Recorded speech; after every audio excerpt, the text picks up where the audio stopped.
What's up, everybody, and welcome to the Comment Writers. We are a Kamen Rider podcast, and today we are going to talk about Kamen Rider Zeztz, episode number 11.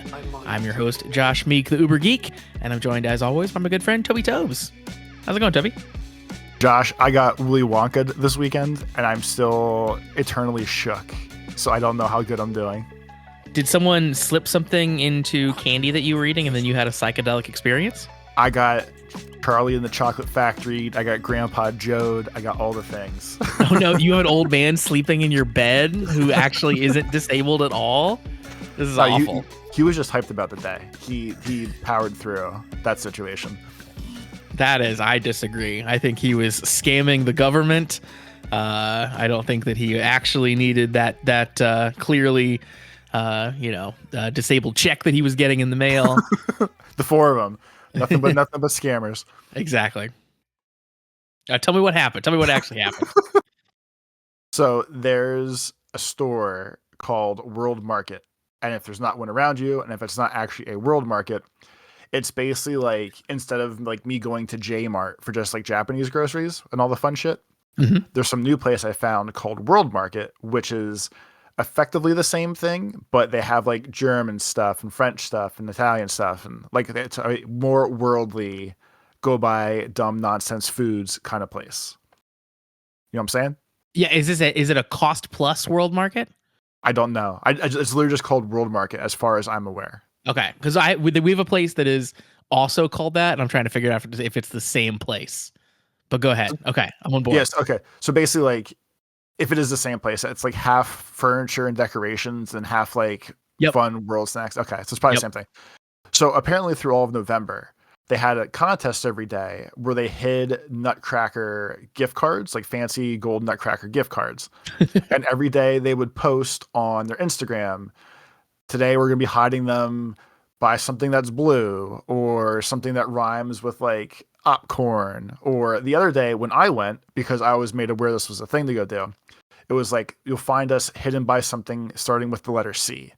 Now, if you think about a store that sells things, especially a store that's not just food, but like furniture, you do go like chips, chocolate, chairs, cushions, curtains, carpets, like candy, a lot of things, candy. Oh, there's many things that start with C if you really think about it, that you either like sit on, goes in your house, you eat, whatever. But I was like, no big deal. And there was 4 gift cards twice a day. The first was from opening to 3, and the second was from 4 to closing. The prizes are 2 $25 gift cards, a $50 gift card, or a $100 gift card.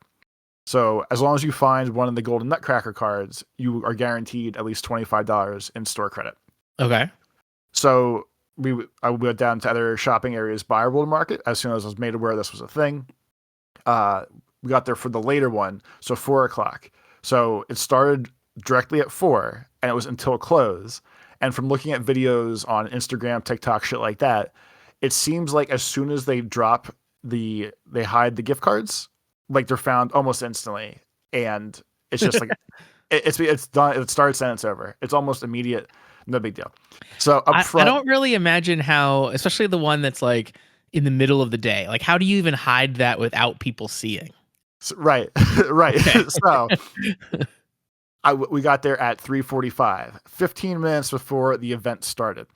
There's this little like poster billboard in the front that says like 4 gift cards left, number 5, 6, 7, 8, and they're just there.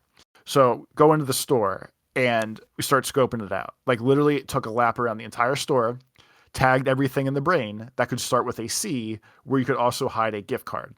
So like actual greeting cards, calendars, like the whole store, walked it multiple times. And then we were like, oh, there's workers here. And then we start staring at the workers. And the one guy that was a worker was like holed up in the Japanese food section, like right by all the curries. And I was like, curry starts with C. This might be a good one. So scoping the place out, like truly like a fucking creep. Like genuinely like just wandering around the store, no interest in shopping there more than I already did. Just wandering around like aimlessly, staring at people, assessing the situation. So then like 3:50, 3:55 creeps in. And you see more and more people that like, if you would take a lap around the store, you see the same people again. And no one's really like shopping.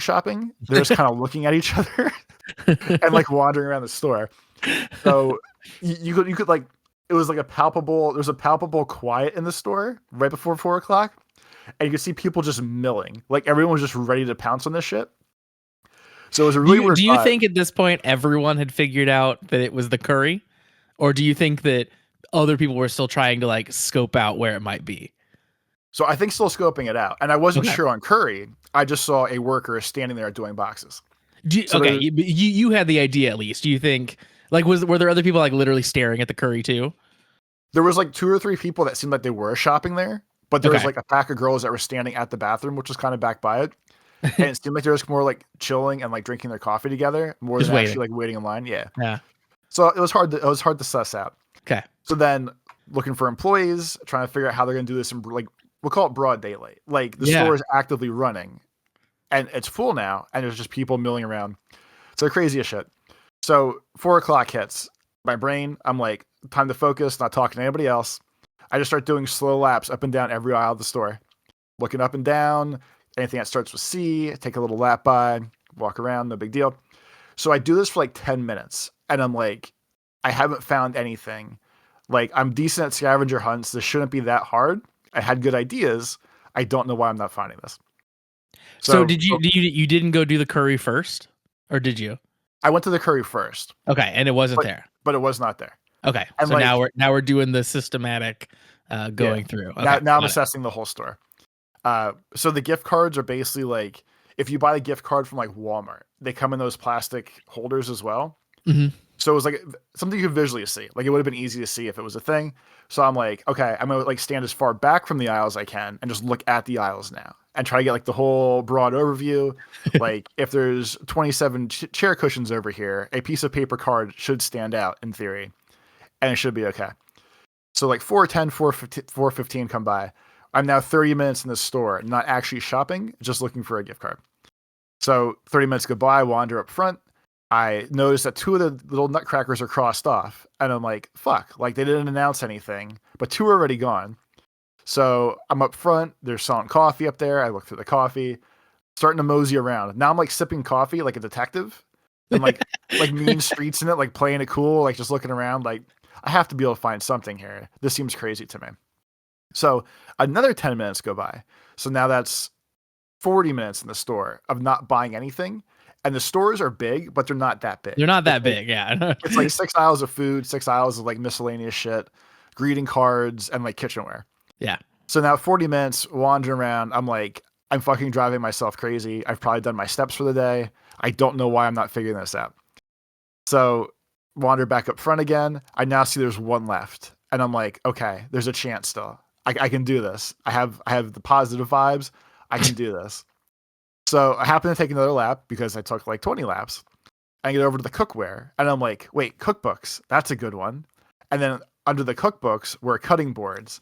And I'm like, no one's really back here. Like everyone's probably in the candy and shit. No one's back by the cutting boards. I think I got this. So 45 minutes in probably at this point, because by the time I left the store at the end of this, we were there for an hour. So I spent an hour not shopping, but shopping at a grocery store, basically. But so go back by the cutting boards, the cookbooks. I'm slow playing it. I'm like, this has to be it. I'm going to find that last one. I got this. So I turn the corner and like the clearance budget aisle. It's right by where the employees go to work. There's no one back there. And I turn the corner. I'm looking at the cutting boards and I see a red piece of cardboard that looks like a gift card holder sticking out next to one of the cutting boards. Josh, my heart swells like I found the golden ticket. I'm like, I fucking did it. This is going to be fucking sick. I was so excited. Like my chest got tense. I was like, no one can stop me at scavenger hunts. I'm the best. I got this. So I pull the red thing out and some asshole just put a World Market gift card on the shelf. Oh Like they no. must have wanted one and just decided they didn't want it and just threw it on the shelf. So I picked it up and I found it and just said World Market. And I was like, I know this is not what I fucking need. And the amount that I deflated in this moment of realization of this was not actually the thing, like crushed me. Like I was fucked up for like an hour afterwards of like, What a roller coaster. I Yeah. was so close and then so far. And I double checked the board and I was like, they were all gone. And at that point I was like, well, fuck this. I'm going home. I don't care anymore. So I actually forgot to actually shop at the store like I wanted to because I was so pissed off for wasting an hour and losing that basically like we just left. And I was like, I'm done with this today. No more. This whole promotion sounds like a nightmare for the employees. Like, it feels like a recipe to just like get them harassed and just to have people in the store for no reason bugging them. And it feels like a recipe for having people just dismantle the store. Like if you thought it was in the cutting boards, I could see a lesser person just like taking all the cutting boards off the shelf to check under them and stuff. And like I could see people like destroying the aisles trying to find this thing. Yeah, like it's probably something completely insane and stupid like that. And not even that. I was thinking about it, like especially as someone that worked retail, a shitload of life, and everything else. Depending on your mood that day, like my job was like, hey, stealth, hide some gift cards. If I cared, I would find like a funny, clever C thing to hide them by for that one, or I'll just be like, fuck it, Candy, I don't care, and just throw them all up there. Yeah, that's what I would do. I mean, come on. And like It's this extra thing I'm being asked to do that isn't normally part of my job. Yeah, we're doing the easy route here. So like the one thing I couldn't figure out was how they managed to hide them with the store full of people directly looking for them. Because when I was getting ready to leave, some kid was with his family and they're in like the chocolates, candy, middle section, whatever. And the kid was like, Dad, something that starts with C, right? Like chocolate. And his dad was like, yep, that's one of the options. And the kid was all excited and looking for these things. So like people were directly going there for this adventure. And I think only that. And it was crazy because, so it started at 4, we'll call it. One of the times I double checked how many were left at like 4:20, 4:30, somewhere in there. The line was packed. Like everyone was in line buying something. So I guess it drums up business. But by the time the last gift card was gone, there was no one in line again. Like I think people came, realized they lost, and then they just fucking left. It's impressive that the people that came did end up buying stuff. That I figured most people would be like you. Yeah, I was pissed. In and out. So like today's scavenger hunt thing says, "Golden Nutcracker, we are told, hides today near something gold." And I feel like looking for a color or a shape or like gold things is easier than like trying to like brain. That's not a whole section. What the fuck starts with the letter C when it's in the entire store? Well, and also like you were saying, like the letter C's are like they're an entire section. Like this is the cookbook area, rather than just like look for a golden cookbook or whatever. Look for a golden pillow. The color might be easier just to scan through to try to find. Or like the one day was blue. Like if I'm in like the Christmas section, like everything's red or green. So if you see something blue, it automatically jumps out, or you just disqualify the whole Christmas section. And it seems like a way easier way to get around it. It does. I brought up their website, and you could have purchased while you were there if you wanted to. I think these are maybe Korean chips. They are Lay's deep ridged juicy chicken flavor. I think I probably tried this. So first of all, they look as if someone took a regular chip and then smushed it like an accordion. Because it is just like up and down waves. And then juicy chicken, and it has a picture of a very sexy chicken leg, I must say, on the cover of the bag. Having meat flavored chips sounds insane to me. That's a no-go for me. So the crazy thing is, I think it's called H Mart, not J Mart. But H Mart is the place I always go to before I go to wherever I just said World Market. World Market, yeah. So I'm gonna send you a picture real quick. Do the chips look like these, basically, like super crinkly Lays? Yep, yeah. So those are also deep ridged. It looks like. Oh my god! But there's what flavor are these? So those are squid flavored. Oh, that's awful. But yeah. So basically, I get I've had many of those flavors from H Mart because one of the reasons I go is to grab like random bags of chips and shit. So I'm already like getting all these things. But World Market is supposed to be expanding my worldview. And instead, like the capitalism of Christmas and this golden ticket debacle has really soured me on this establishment. I feel yeah. Yeah, Cost Plus, the World Marketplace is weird because it is like the back, at least the one that we have. Like the back of the store is definitely like, oh, it's like interesting foods and stuff like that. Like I can go get like Japanese Kit Kats that are all different kinds of flavors and stuff like that. But like a good chunk of the store is just like the most like millennial like furniture store that you could imagine. Yep. Like everything is just like this, like very HGTV looking, like very millennial core, just regular furniture. It's such a weird combination of things that a store could sell. It's like, do you want to get some like some weird squid flavored chips and also a pillow that says "Live, Laugh, Love"? This is the place for you. Every time I go there, it's fun, but it also feels like weirdly cursed. Yeah, like I basically like I just go there for the snack section. And now that I think of it, no, like none of the other areas actually have little flags on them of like, oh, these are Italian Christmas rugs. It's just like the rug or carpet section. But like distinctly the food one has the little country flag next to everything. Yeah. So you know what part of the world you're shopping in. And I appreciate that. It feels like you took like you were saying, like a world market, world grocery store type of thing, and just merged it with Wayfair or something. They got what I need, as they say. Yeah, I guess so. I guess a little bit of everything. We mostly go to the world market by us because it is right next door to the movie theater. So if we get to the movies a little bit early, maybe we'll wander into the world market first and then go over to the movies. So I'm sure they get a lot of foot traffic because of that. At least for us, World Market, I found out, is next to the Sprouts that just opened. And the closest Sprouts used to be like an hour and a half away, and now it's 45 minutes. Ooh. So I have World Market, Sprouts, Trader Joe's, and the best all-you-can-eat sushi place are all in the same 15-minute bubble of my life. So basically, I go there for a crazy shopping day of like, I'm going to get all sorts of good garbage food. I'm going to go eat myself silly at the Japanese buffet, or the Japanese all-you-can-eat place.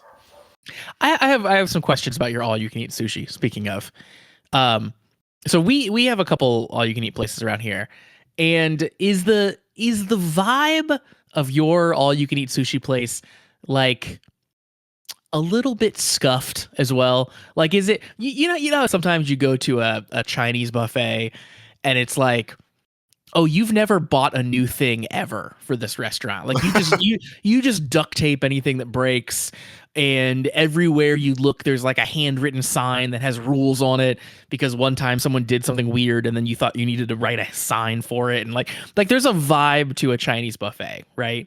And at least around us, the all-you-can-eat sushi has that same vibe.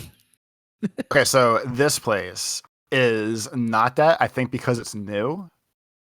But like this whole place is super, it's very pretty. I sent you pictures.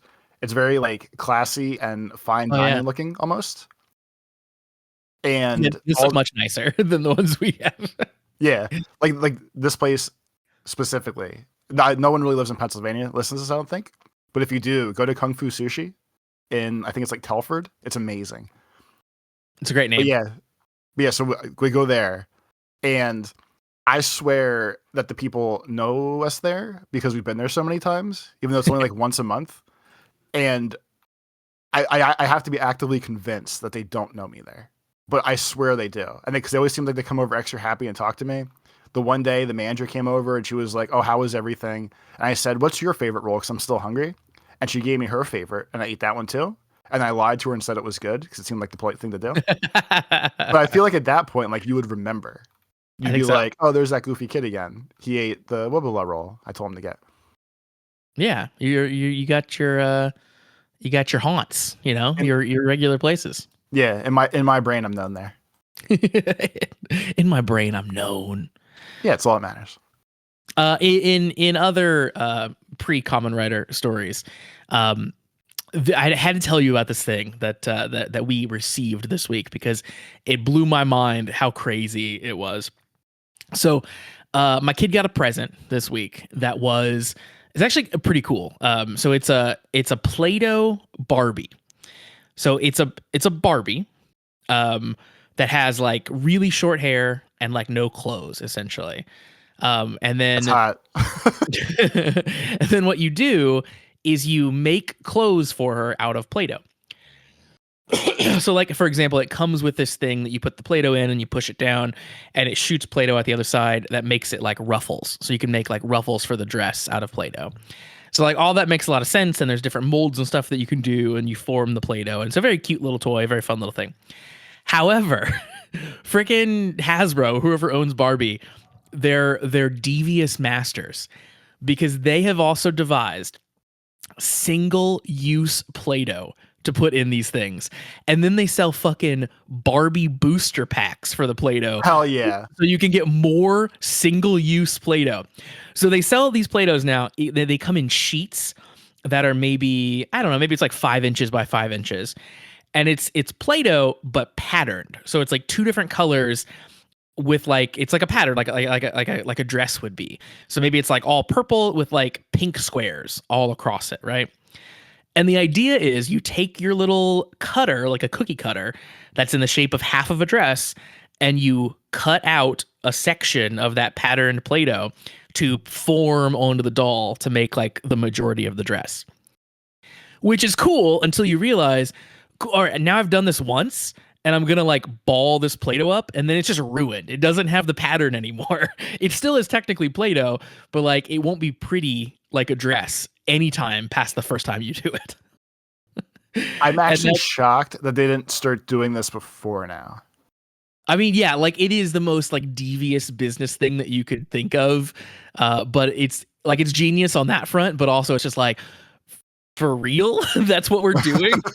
We're doing like Play-Doh booster packs now. We were playing with it after she opened it. I'm like, I just can't believe this exists. This is crazy.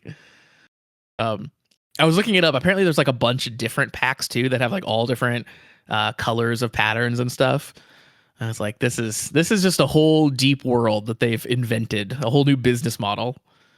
I wonder when it switched.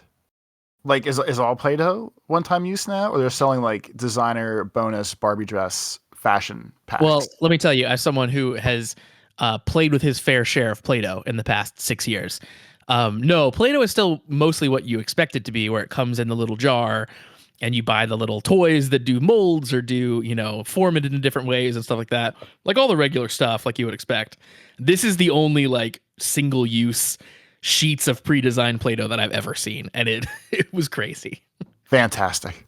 Yeah, here I'll send you a link here so you can kind of see what it looks like. But yeah, like devious geniuses over there at I think it's Hasbro that owns Barbie. Hasbro pretty much owns every toy, right? That's how that works. Mattel, unless yeah, okay. This is what I found. Well, it's either Hasbro or Mattel, and they might be the same company now. They might be, yeah. Let's see. Barbie is owned by Mattel. Mattel is owned by. Is it not going to tell me that? Oh wait, Mattel is. Wait, it might be that Mattel owns Hasbro. I feel like that would make more sense. I feel like Mattel is the bigger one. All I know is those fuckers are related. That's all I know. They're definitely in cahoots. I'm gonna control F for separate. Hasbro tried to take over Mattel once. Yeah, Hasbro's failed takeover. I got to that point. Did they ever succeed? No, I guess not. And they might be separate then. Okay. So fucking Mattel out here, just figuring out how to just squeeze my pocketbook as a parent. Just printing cash and like Play-Doh patterns. Exactly. Yeah. Also, I don't know if you've played with a lot of Barbies recently, but like those things are not as posable as you'd want them to be. Like they never bend at the knees or elbow for the most part. Some of them do, but most of them do not. And that feels I feel like they never did. No. Because you're right. When I was little and my sister had them, I feel like the knees maybe had a tiny bit of play, but that was really about it. It's weird. So like, once in a while you'll get a Barbie that does have like a lot of like articulation and you can move it around. But yeah, most of them are not that way. And it's, I don't know. As a kid, I always wanted the most articulated action figure. It's always what I was looking for. But that's a selling point. Even now, like, it has 120 points of articulation. You got to buy that one. You make them pose and do anything. And that's why I always hated those stupid Star Wars toys, because they didn't bend right. Like their legs were straight. What am I supposed to do this? I do here. I can't make them crouch down and take cover. They're just gonna bend over at the waist. That's stupid. I don't want to do that. Give me a damn G.I. Joe with an O-ring, Snap that rubber band. Yeah, you can make those dudes do anything to the point where they break, and then you just get a new O-ring and it's fine. It's all good. Speaking of things being all good, Toby, it was not all good in Kamen Rider this week. We should probably talk about that. Let's talk about Kamen Rider. So we watched episode 11 of Kamen Rider Zeztz this week, and it is the culmination of the art dream that we started off with last time. And we begin in the dream world this time around, and Baku basically gets quickly kicked out of the dream world in the middle of this kind of confrontation that he was having. And we find out then that the reason he got kicked out of his dream world and kind of abruptly woken up was because our two police friends went to the house of the art collector that Baku is investigating and woke him up, essentially. Like, they pulled him out of his dream, which I thought was a pretty fun angle of this. Like, if someone's knocking at your door at 6 a.m., you're going to wake up and your dream's going to end. That checks out. It was actually funny, too, because in a show that we keep saying throws these little like surprise swerves at us, like, oh, they did that fake, like the fake wedding dream that was actually not the dream about the wedding at all. It's just about flying afterwards, kind of thing. Like, in the world of the fake swerves, it was kind of hilarious that we're like, that this week was, oh yeah, like if the person just wakes up, like usually the dream, the past 10 episodes, we've seen the dream play out and like, okay, time to wake up. I'm okay with this. Back to the real world. And this time it just like stopped. And he was like, that's weird. And I never actually thought like, oh yeah, if someone wakes the person up out of their normal dream before, like, we'll call it morning, I guess the dream would just end and the party would just stop. I think so. And I guess like the actual like nightmare doesn't progress unless they're sleeping. So you could totally have someone just like never fall asleep again, just to prolong the danger, I guess. Yeah, I mean, which again is the crux of the solutions they tried in a lot of not Friday the 13th, Nightmare on Elm Street movies. Of hey, well, if I just never fall asleep and drink caffeine for hours on end, Freddy can never get me. And this was like the reverse of that, or I guess the same as that ish. I also really liked here that his house is like kind of small and modest in real life, but in his dream world, it's a mansion. I thought that was pretty funny too. That seems real. That seems real. Totally. And like, that's another like really common dream aspect thing that we hadn't seen yet. So I love that they're like continuing to find different angles to really hammer home the fact that we're in a dream world. I think that's cool. Atsumi and Fujimi, so Atsumi, the artist, I guess, and art collector, and Fujimi, the cop, are basically in kind of a battle of wits to get information. They go at this for hours and hours. They end up drinking energy drinks to keep powering through the investigation and the interrogation. But essentially, we start to learn that the three paintings are forgeries, I guess, is the ultimate thing that we find out. So Atsumi is an artist, and these three paintings were thought missing. So he painted forgeries of them for knocks, is what we end up finding out. Which I think is, it's fine. I think that overall, these two episodes, I think that the dreamer aspect of it, like the Atsumi story and the art stuff, ended up not mattering at all. Like it was more just like a means to get to the Nox stuff. So it wasn't my favorite dream stuff that they've done, but I do like where we ended up, and I think the Nox stuff is cool.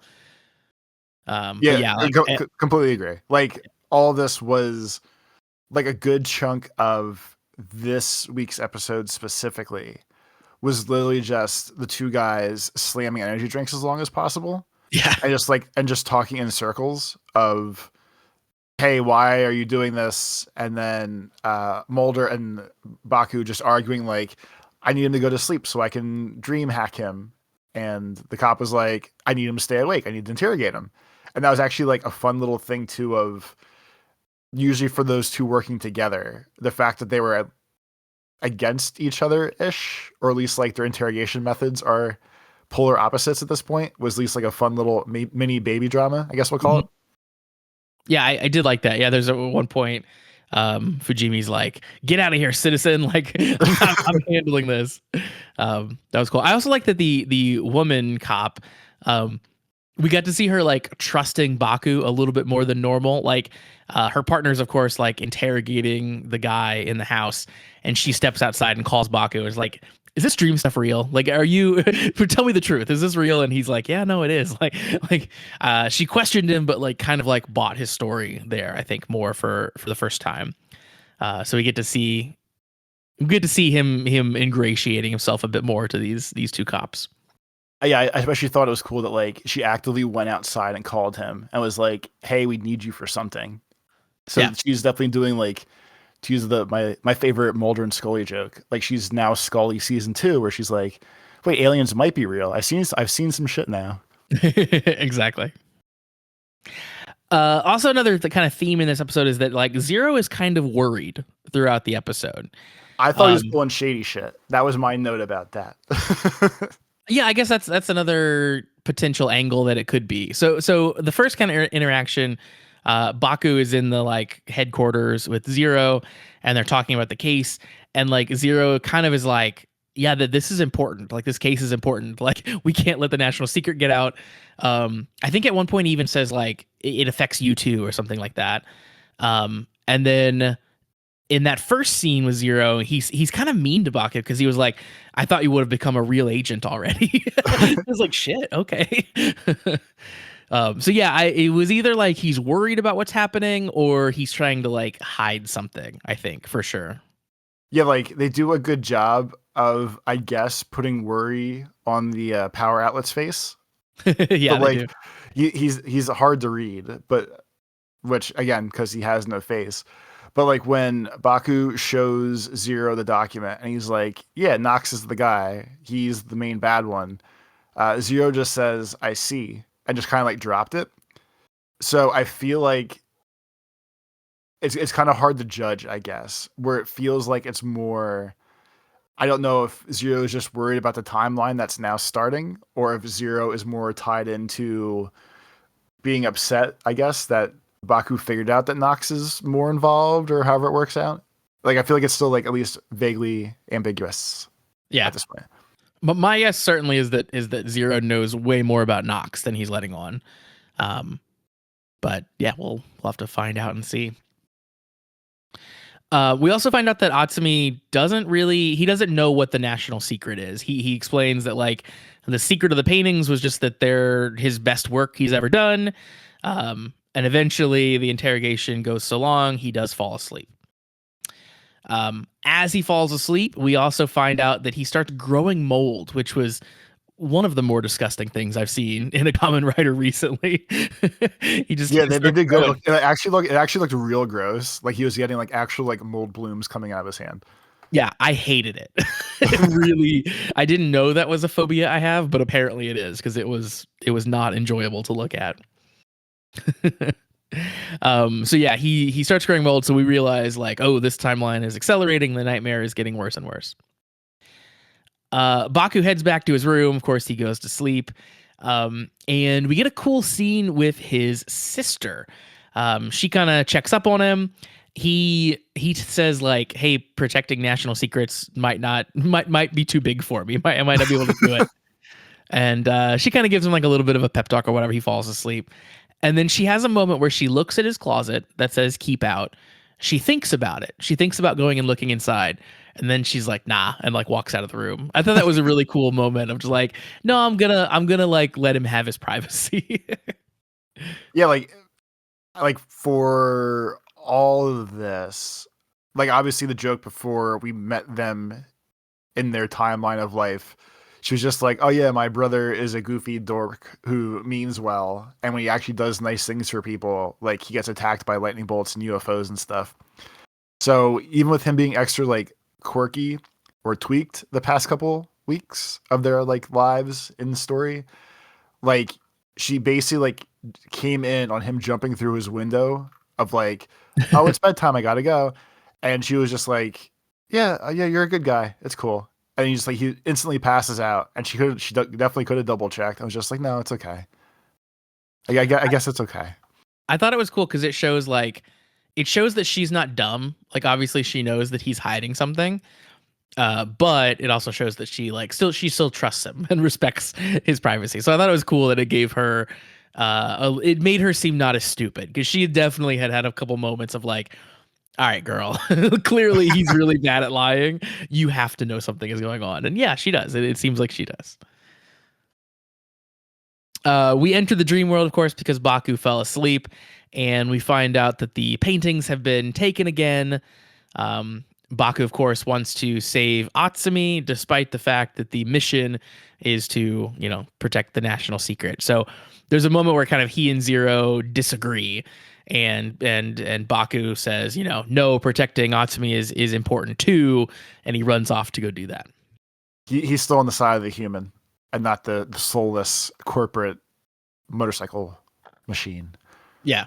And it's one of those things that, like, again, like harkening back to like original Kamen Rider, where like eventually the writer rebels against the source of his power. Where like, back then it was like Shocker created Kamen Rider, and then he turned out to be a good guy and not a bad guy.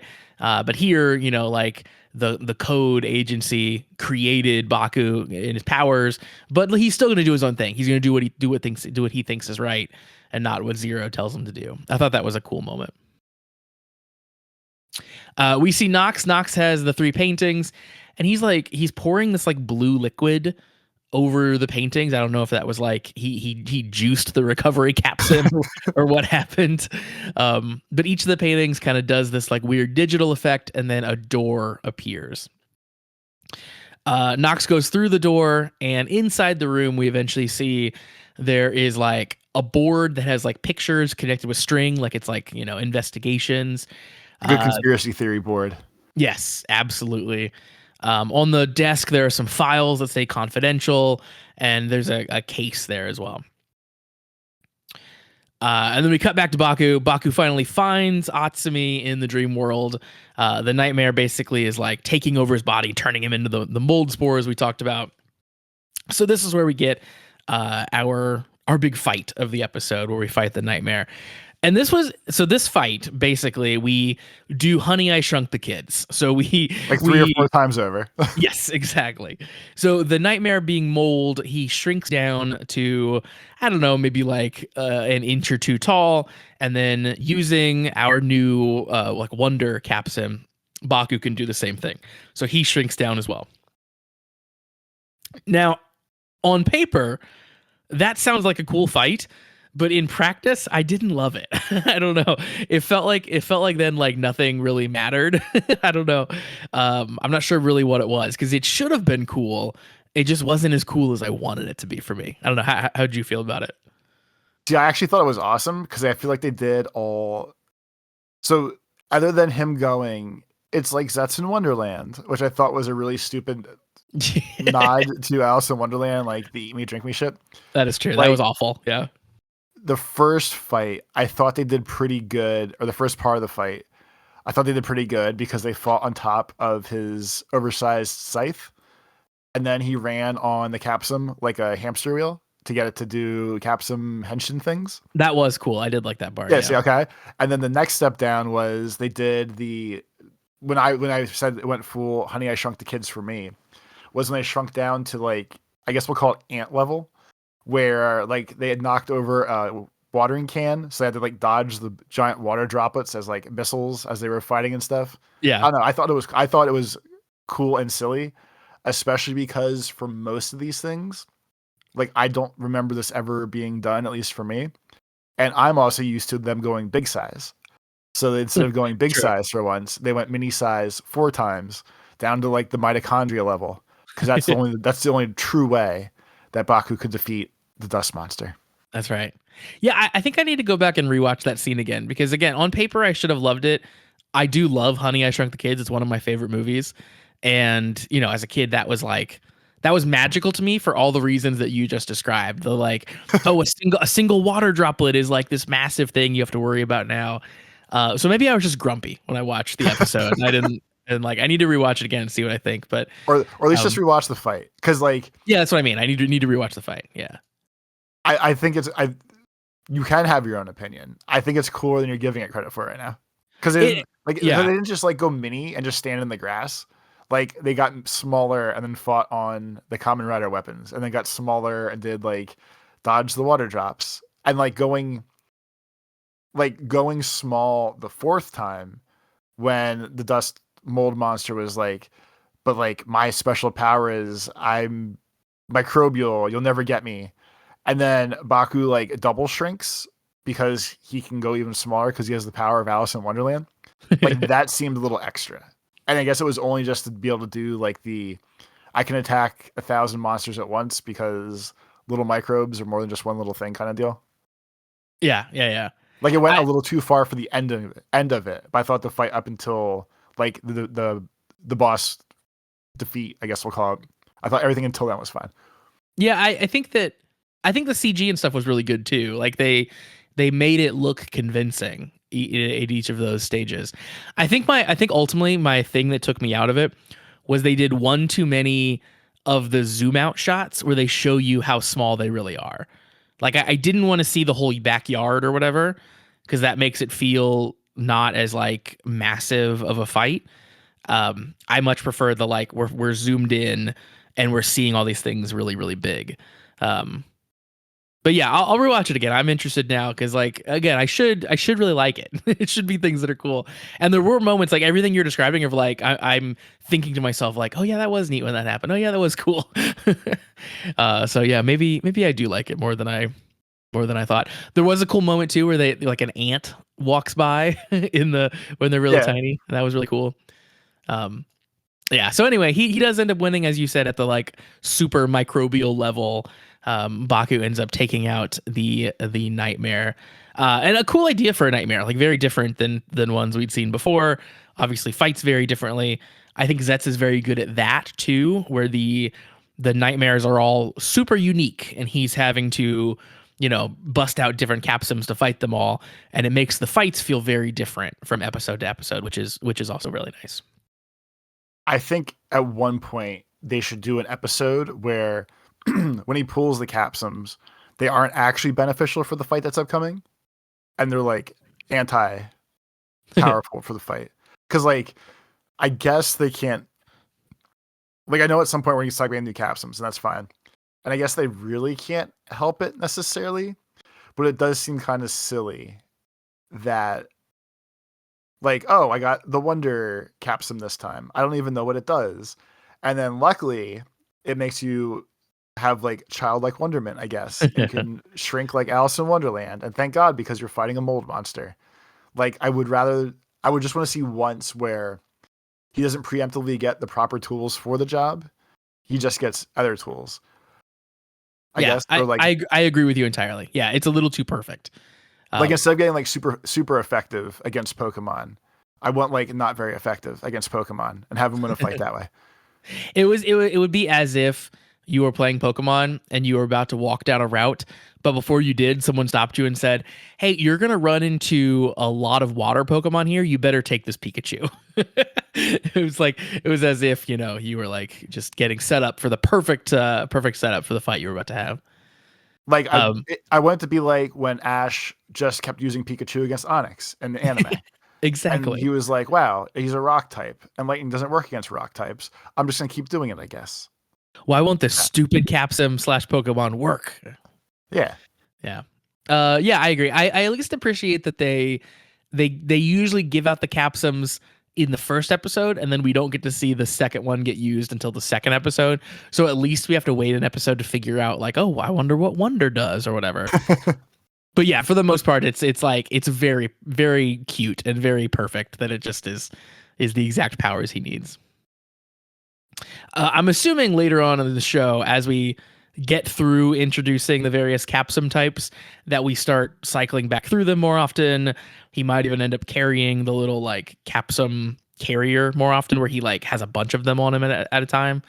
But yeah, obviously we're introducing new types still, so we'll have a lot of that. Yeah, I mean, like even with the Gochizos being the most recent one, the first couple, probably like the first month or two, I feel like was like the heavy-handed, hey, here's a bunch of them rapid fire. Yeah. And then at least as that season went on, it was just like one very special one here and there. So if we can get into that situation, I'd probably feel a little better about it. Yeah, I think so. After taking out the nightmare, we find out that Baku has actually been tracking Nox this whole time through his little Zeztz sensor, who's been following Nox around. So they go into the crazy, weird, inverted pyramid room again, and they find the secret room. So they all go into it. Zero, Baku, and Nem, and basically they walk in, and Baku's like, is this the national secret? Like, kind of gestures around the room. There's like, oh, we found stuff. I don't know if this is the right stuff. Nem tries to grab some confidential files, and Baku's like, tells her no, like, can't do those. He does this thing where he puts his hand out and like lifts her hand up in a very like seductive way. I thought that was pretty funny. And that was the second time though that I thought Zero was acting shady. Because when they show Nox in the beginning, when he breaks into the secret room, which absolutely looks like a room I'd want to hang out in general. It's very like speakeasy 1930s cool spy guy room. I guess we'll call it. But like when Nox is there the first time, there's a big metal suitcase that eventually we find out what it is. But when we get into the room with all the heroes and Zero, when Baku says like, "Is this the national secret?"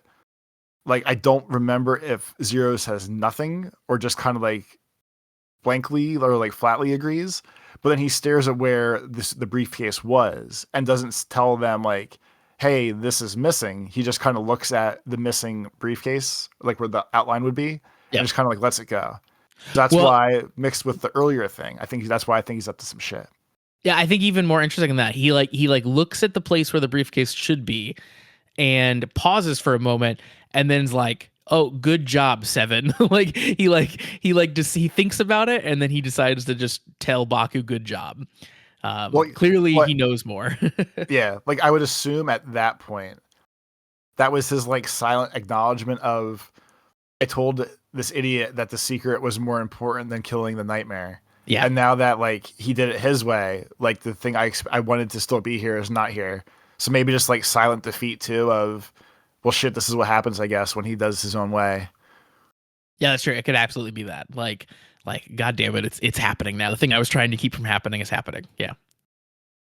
And that thing appears to be, we finish out the episode. Nox is on a rooftop. He has the case that was in the room earlier, so clearly that was his main target. He opens it up. We see, basically, it's like a hunk of plastic. He uses the recovery capsule and kind of like locks it in the driver, and it becomes a driver. It like fixes itself, and we get to see that it is a unique driver.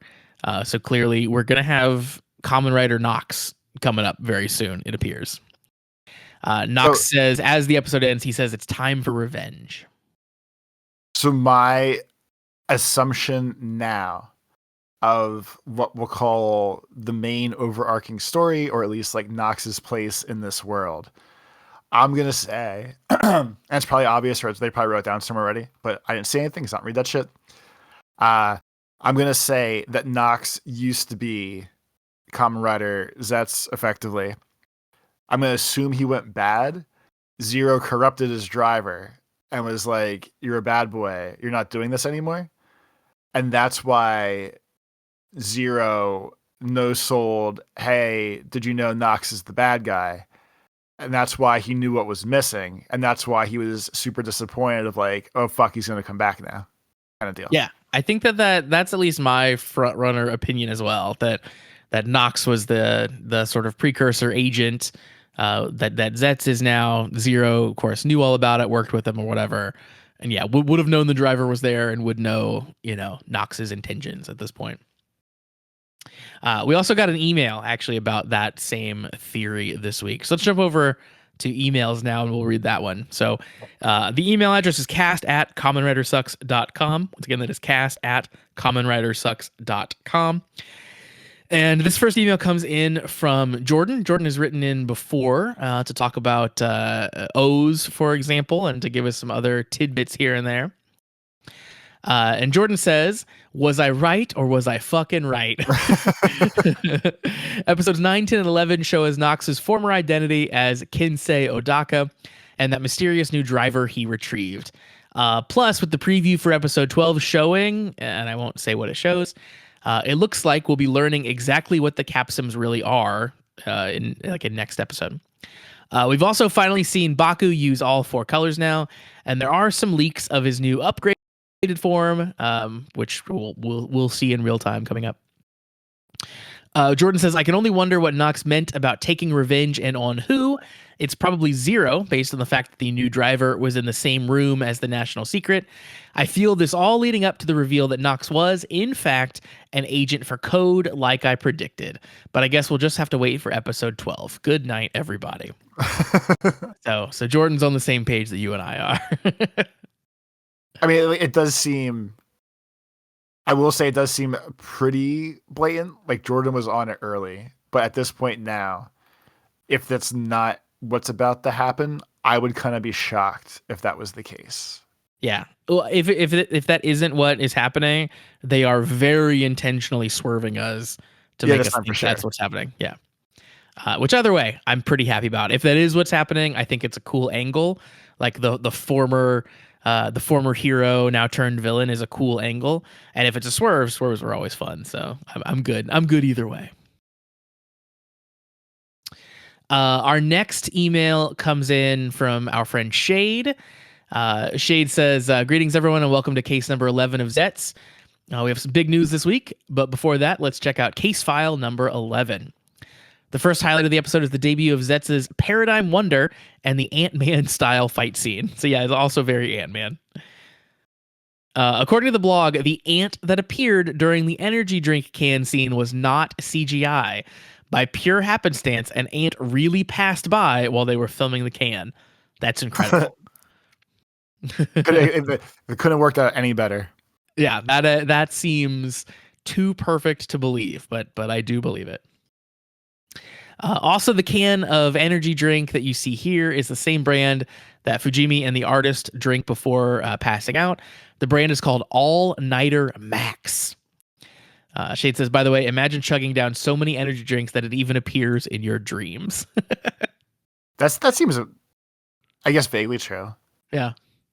That is funny that he had to be dreaming about the energy drink for it to show up there, for it to be in the fight. I hadn't really thought about that angle.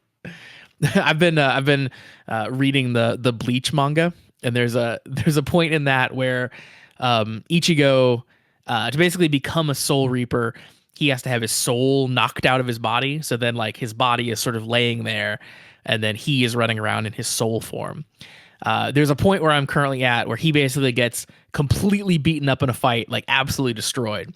Someone else, this guy we've seen before, has to come and like rescue him. And that person kind of like nurses him back to health and kind of trains him and stuff. Well, then you don't realize that he got beaten up in his soul form. So the guy who came to get him had to like get his soul form and then go fetch his body from his house so that he could pair the two back together. And actually, Bleach does these little like doodles in the blank pages once in a while. And they did a little doodle where there is a, stuffed animal character who is pretending like he's very shocked that someone showed up and stole the body. So yeah, that feels like that type of plot hole. Like, wait a minute, these things have to be lined up somehow. Shade goes on to tell us that another thing the blog pointed out is that the nightmare snoring and how each voice actor does their own subtly unique snoring sounds. I guess that's part of being an actor. You got to figure out what the perfect snore sounds like. You all make your own henshins. You all make your own snores. Exactly. Then finally, we get to the second highlight of the episode, Nox's true purpose, recovering the broken driver. Now that Nox is finally getting his driver, I'd like to appreciate how patient they were with this series. Because for the first time in like a decade, we have 11 episodes in a row where the protagonist is the only guy who can transform, also counting pseudo-rider characters. Crazy, right? For the past decade or so in Kamen Rider, there's always another character who has the ability to transform in some way or form during the first quarter of the show. I'm really liking they spent the past half dozen episodes building up to Nox getting his own driver. It really made the moment feel much more grand.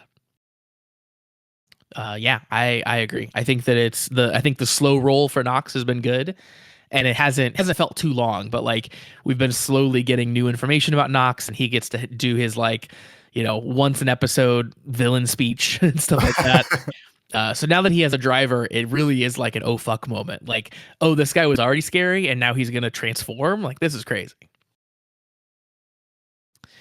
So yeah, I like that we are just now getting a second person that can henshin.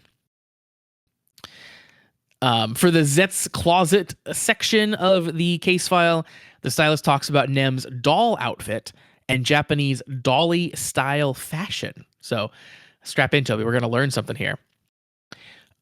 Dolly is often confused with Lolita fashion, but it's a little different.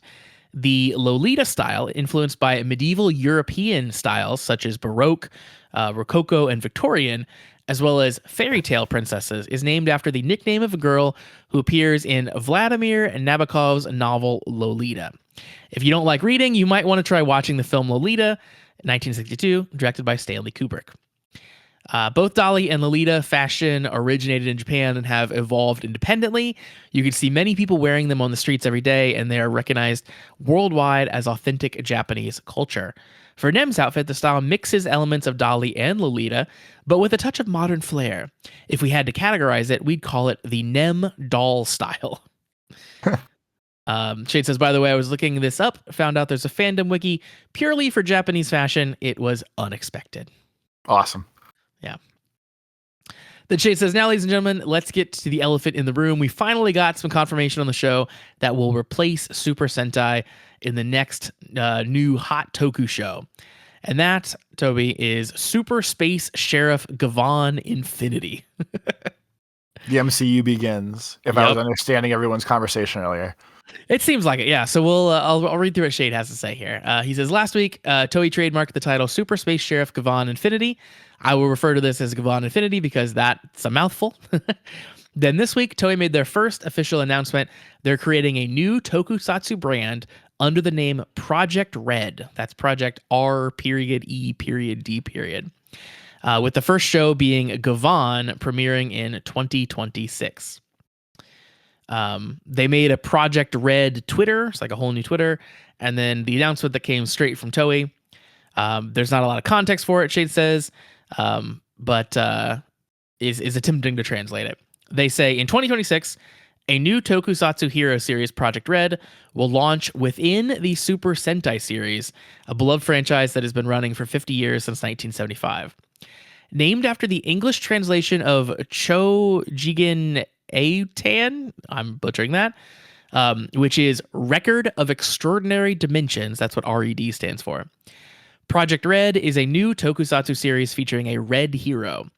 The series is planned to develop in many different ways, including crossovers with various upcoming works, adding depth to each of their respective worlds.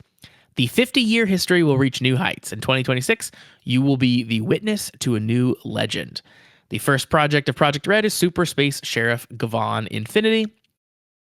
The title of this work will likely bring back fond memories for many. Space Sheriff Gavan from 1982 is a hugely popular series about a hero who fights against a space criminal organization to protect Earth. In the 80s, the iconic metallic-suited hero made a striking impression, captivating fans both in Japan and overseas. While retaining the series' innovative qualities, such as its unique hero visuals and space-based sci-fi elements, the 2026 Super Space Sheriff Gavan Infinity is a completely different story. It's completely new Gavan, built from the ground up using cutting-edge visual expression and production techniques. The future that people held in the 80s with AI, space exploration, and space business is now a reality. A new Gavan is born thanks to visual expression and a story that resonates with viewers, made possible only by the rapid advances in technology today. Furthermore, as this is the first series centered around the theme of red heroes that Project Red has set, of course, the main hero, Gavan Infinity, also wears a metallic red combat suit. What has been revealed this time is the super cool hero visual with his metallic glowing red body. Anticipation is already building for the full picture that will be revealed in the future. It depicts the exploits of a stylish red hero using the latest technology. Details about the character and story will be announced at a later date, so please stay tuned. And this even got retweeted by Hideo Kojima, which is pretty cool. The creator of the Metal Gear series and Death Stranding and others. He's always been like a Toku fan. Like sometimes he'll talk about it on Twitter and stuff. But he's plugged in on this one. Shade tells us what he's thinking. He says, I have mixed feelings about this. Not to say I'm not excited. I am beyond delighted to see Metal Heroes getting another shot to be mainstream again. I grew up around when they were attempting to revive Metal Heroes in the 2010s, so I ended up getting attached to a lot of them, especially the first and second Gavan. But seeing Sentai take a back seat like this feels surreal in a way I've never imagined I'd see the day. Oh, and I'm also incredibly mixed on the Gavan suit being red. No joke, my first reaction to the suit was, why are you red? It's weird seeing a Gavan who's not silver. It's like seeing Batman wearing red. It's cool, but I guess it feels wrong. All that aside, I do have some speculation that I find to be of relevance. Like I mentioned before, Toei tried to revive Metal Hero and some of the other IPs in the 2010s by doing crossovers with Kamen Rider and Super Sentai. One of those projects is the Space Squad films. It's a series of movies where the second Gavan recruits a whole bunch of Toku heroes from the Space Squad and fight against Space Mafia. The movies didn't really do that well in theaters. They ended up dropping the whole thing, but now that Project Red is a thing, there's a good chance they'll continue that storyline, especially when you consider that Project Red isn't solely about Gavan or the Metal Hero, but is instead about a red hero. Not to mention, they also explicitly promise that there will be many crossovers in the future. All right, that's enough speculation for me. I'm happy that Metal Heroes are back with all these times. Hopefully the third time's the charm. Have a great day, and check out Space Sheriff Gavan. It's an awesome show. So yeah, what are your thoughts about Project Red, Toby? I'm sad they killed off all the other Rangers. There's a lot of colors that are not red that they always kiss the ass of. I feel like it's a more out front verbalization of what they do with the crossovers all the time anyway. Yeah. Like with fair. Like more so like the V cinemas than like the shows. But I mean, like, I feel like the constant crossovers are just kind of on brand. And at least there's like a label for it now. It's supposed to sound cool. Like, wow, it's a whole universe. I will say, if it gets to the point, like my MCU joke before, that wasn't really a joke. If they make it some weird convoluted thing where you have to watch like 5 different pieces of media to get one reference in your current media, like if you didn't watch Ant-Man, you won't get the Avengers 2 kind of shit. I think that goes way too far the opposite direction, and I will rapidly lose interest in trying to keep up with it at all. I imagine that it won't be like you have to watch, 5 different shows that are airing at the same time to understand things, but it might be more like, hey, this show is going to tie into the next show that takes place in the Project Rediverse or whatever you want to call it, maybe a little bit more closely. I don't know, because like right now the structure is pretty much always we have kind of an independent series that crosses over with the next series in a movie, and that's mainly their interaction, right? Like they have a crossover movie, but for the most part they're kind of like a self-contained universe. And this feels a bit more like them giving themselves permission to do more crossovers and to blend these things together a bit more. I think that the name Record of Extraordinary Dimensions does feel very much like an overarching MCU style name, right? Like every season can be its own dimension, and then we're going to group them all together. And it's Project Red now, it's not Super Sentai, so like maybe this season's going to be more like a Metal Hero style show, and maybe next season is going to be a little bit more in the Super Sentai vein, but like it's all Project Red, and they can all meet together in these crossover things we're doing.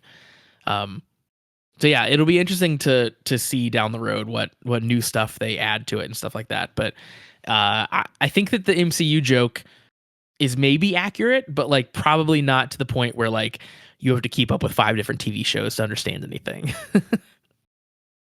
So that would be better, just because I think it kind of ruined shit. I am also curious if they just had to figure out like words that would fit into, if we're gonna anagram or whatever it's called, abbreviate the word red. Like if they just try to figure out like if we made red into RED, what words can we use that kind of makes it work like a universe or a concept or something along those lines. Sure. And the best they came up with was their fancy universe dimension jumping bullshit thing. Yeah, it does feel very much like we started with the name and then worked backwards to what it meant. Absolutely. I 100% agree. It is weird. Like I think that I do think that the name here, even if they worked backwards to get to it, it does evoke a little bit more a broader spectrum, I guess. Like you can do a bunch of different shows that all technically fall under this like red banner, where like Super Sentai is a pretty defined concept, right? It's always a team of heroes in different colors. There's always a mech there, right? There are elements that have to appear for it to be a Super Sentai, air quotes. And this hopefully will let them be a bit more creative. So like maybe my hope at least is like season to season of this will feel very different from one another, where Sentai can sometimes kind of blend together as you go through season to season. Yeah, there you go. But who knows? It's very weird. Like this is a big explanation of what this project is that doesn't actually clear up what it is and why it's happening. Maybe future stuff they put out will start to make it fit together about why this couldn't just be Sentai or like why it's existing. But yeah, as of right now, it's mostly just confusing, at least for me, I think. But on a positive note, what I will say, the partial body image we get of Gavan here looks slick as hell. Like I really like the like shiny red metallic stuff that we can see over the body. I think it looks really cool. It maybe doesn't look quite as like cyborg as I would want a metal hero to look potentially, but obviously I'm not seeing the whole body.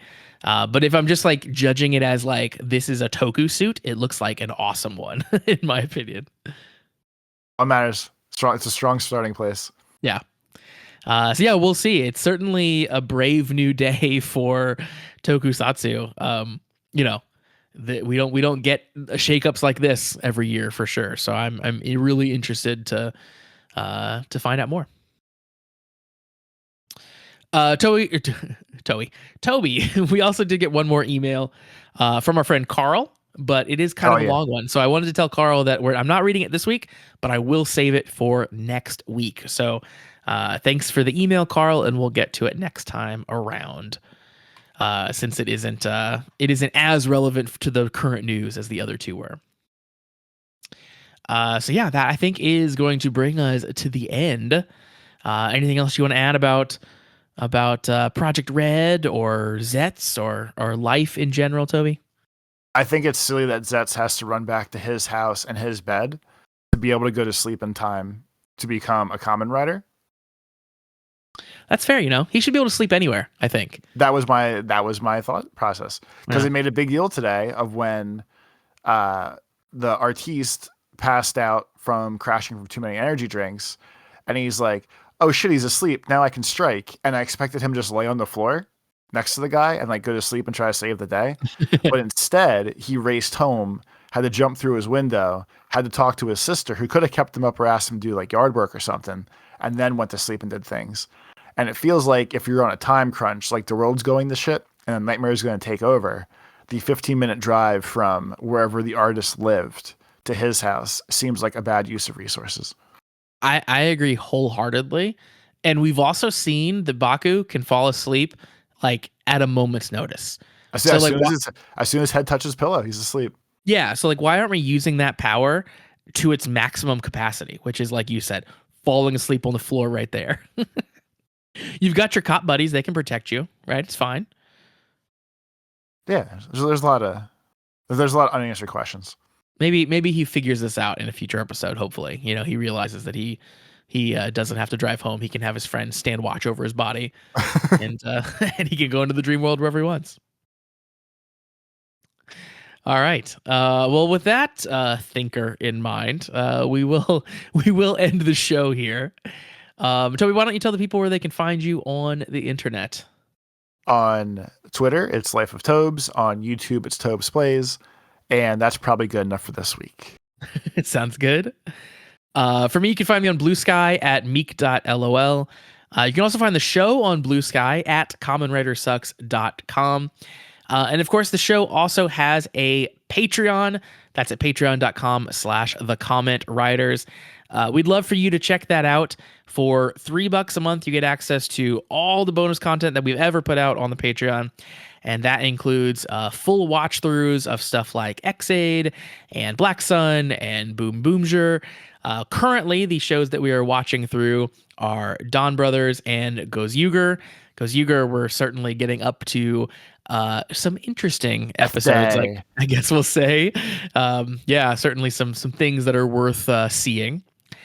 And you can watch all those shows right along with us. You get access to the Discord as well for just $3 a month. And if that is too much for you, you can actually follow the Patreon for free, and you get access to the first 3 episodes of every season that we have ever watched. So a lot of stuff that you can sample, even if you're not sure you want to drop the money quite yet. I know that things are tight sometimes around the holidays, and hopefully we can provide some free entertainment for you if that's what you need.